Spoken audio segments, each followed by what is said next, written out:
Have you ever heard of a book that kind of haunts the edges of the Bible?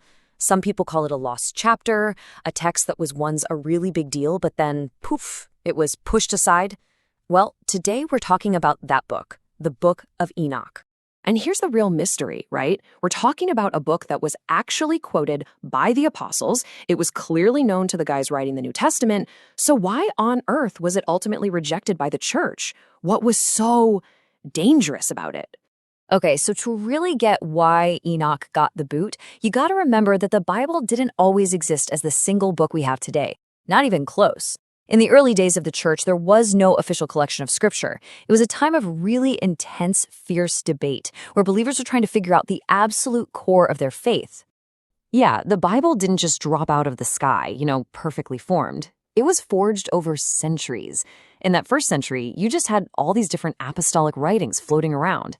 Then, for the next couple hundred years, the early church fathers argued back and forth about which texts were legit. It really wasn't until councils like Laodicea in the 4th century that we start seeing official lists take shape. And that process, it kept going all the way to the Protestant Reformation. So what was the big deal with this book? What was inside it that caused so much drama? Well, we're about to dive into the absolutely explosive content of the Book of Enoch. And it's a wild story of rebellious angels, monstrous giants, and knowledge that was supposed to stay forbidden. The story basically takes a couple of really mysterious verses from Genesis and just blows them up into this massive epic saga.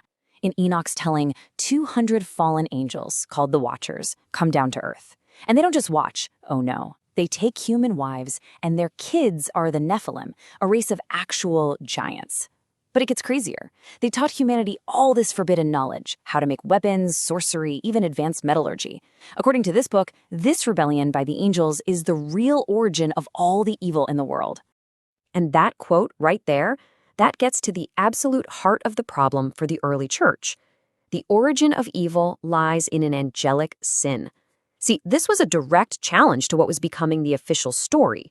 The orthodox view was that humanity's own mistake, Adam and Eve in the garden, was the source of all sin. Enoch comes along and points the finger somewhere else entirely. It completely shifts the blame. As you can probably imagine, this idea was a total theological bombshell. It created a massive split in the early church. And we're not talking about a minor disagreement here. This was a full-blown debate over the very nature of sin, of angels, and what should and shouldn't be considered sacred scripture. So you ended up with these two really strong camps. On one side, you had influential guys like Tertullian who loved the book. They argued, hey, it's quoted right in the New Testament in the Epistle of Jude.